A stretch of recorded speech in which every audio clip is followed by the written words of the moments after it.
خلق السماء بناها رفع سمكها فسواها وأوحش إليها وزوجها والأرض بعد ذلك دحاها أخرج منها ماءها ومرعاها والجبال أرساها متاعا لكم ولأنعامكم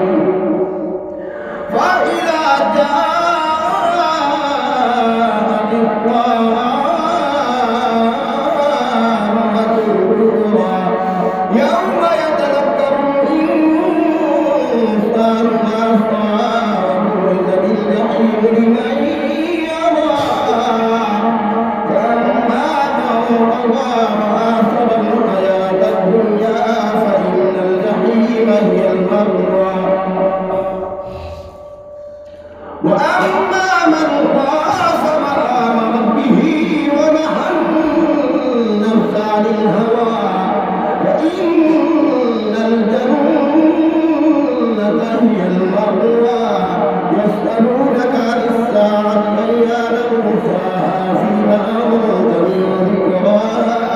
إلى ربك منتهاها إنما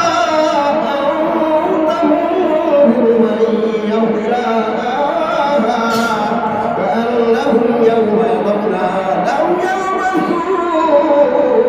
إلا عشية أو ضحاها بسم الله الرحمن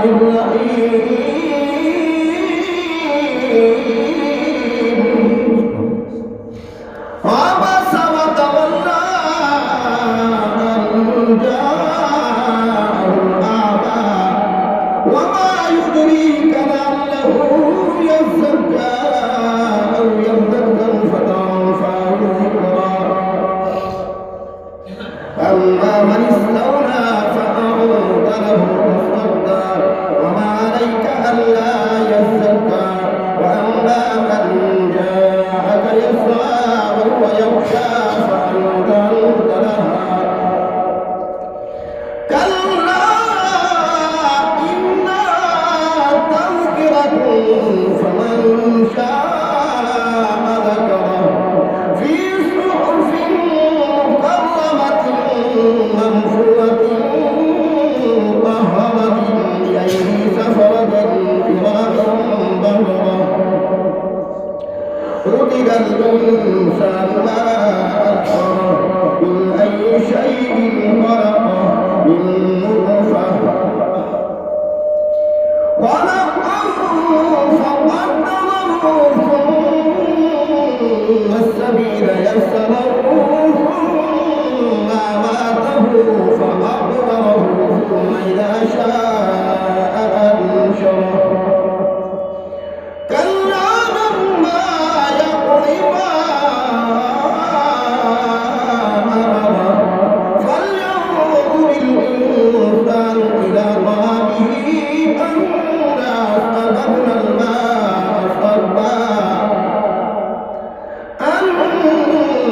صببنا الماء صبا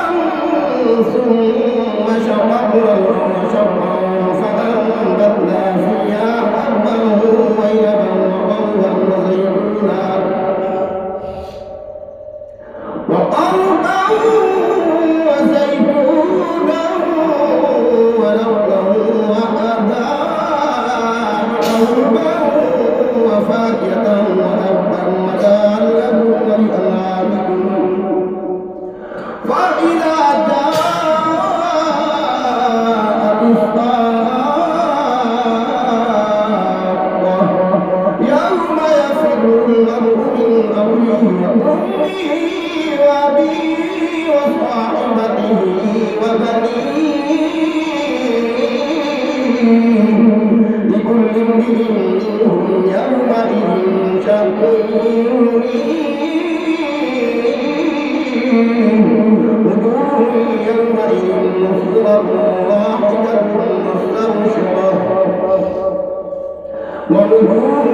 يومئذ عليها غبرة ترهقها قترة